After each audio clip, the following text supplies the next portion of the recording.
The more and more international airlines have announced that they are cancelling their flights to and from Israel. British Airways and Air France are two latest airlines to announce that. They said that they were cancelling flights to Israel at least until the end of July, the peak tourist season in the summer. This is following threat made by Yemen group Ansarullah or the Houthis, warning international airlines to adhere to what they said was an airspace ban over Israel. Not too long ago, if you remember, the Houthis had fired a supersonic ballistic missile targeting the Ben Gurion airport, which also serves as a major facility for Israeli terrorist group, the IDF. Despite desperate attempts by Israelis and Americans, the missile had landed right in the main city of the airport. Announcing the success of the missile attack, the Houthi spokesperson has said this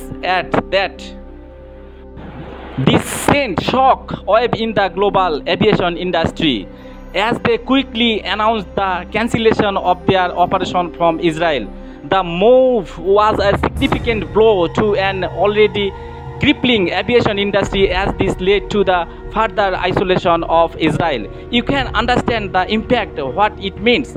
Despite all its power, despite all the billions of money that it receives from America and military prowess that it claims to have, Israelis were left isolated globally. That means their ability to move around the world was severely restricted. Speaking to Times of Israeli lawyer Shirley Khazir, who is also the head of aviation and tourism practices at law firm Fisher FBC, she has said, and quote, "We are facing a situation where a missile that in Ben Gurion airport could have just as easily fallen a little bit to the left or the right and could have hit an aircraft or a terminal, and that could have had a catastrophic effect. So foreign airlines are obviously fearful, but even if airlines are willing to consider resuming flight to Israel, the situation comes down a bit. Safety and the issue of pricing of insurance premium come up once again." End quote. Foreign airlines have decided to not fly to and from Tel Aviv because they are not confident about the safety of their passengers in Israeli airspace following threat by the Houthi. This means that those wishing to travel to Israel and those who want to travel but off Israel have to largely rely on Israeli airline ELL to take the additional load. This means ticket prices will skyrocket once again. The last time international airlines were forced to cancel their flights to from Israel for a prolonged period of time was in 2024, which is last year, when Iran had fired hundreds of drones and ballistic missiles targeting the rogue country. There are reports that passengers wishing to travel to the US, the second home for most Israelis, are having to pay thousands of dollars extra to do so. Experts say that this is simply unsustainable in the long run, even though Israelis have the luxury of relying on the American dollar.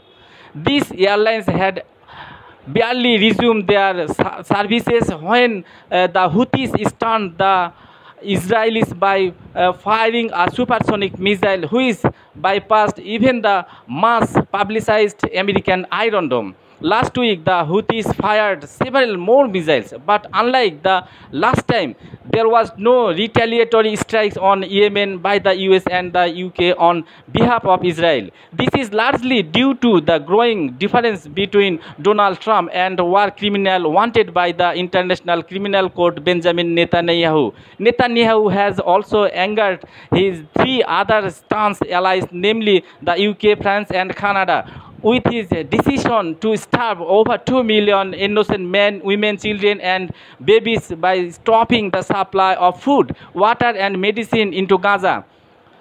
Terrorist Netanyahu tried his best to bring his angry allies to his side by desperately linking the killing of two journalists in Washington, D.C. to the criticism made by the UK, France, and Canada. But so far, there are no signs of these countries changing their stand.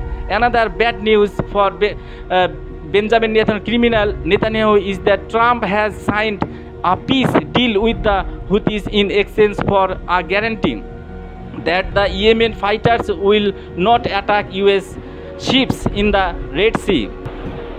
The Houthis had said that Trump agreed with the condition that the US will have no problem in Yemen fighters carrying out their campaign against Israel in solidarity with Gaza. Trump was repeatedly asked if he was okay with this arrangement. He evaded the question, implying that he was not going to be drawn into the Houthis' campaign over Gaza against Israel. In fact, Trump subsequently went on to praise the Houthis by calling them brave and tough fighters.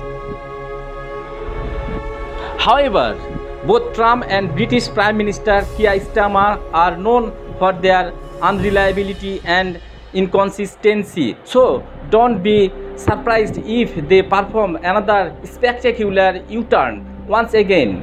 What the Houthis from a distance of 2,500 kilometers have achieved, even Hamas and Hezbollah, two of Israel's staunchest rival, couldn't achieve from a much closer distance in the past.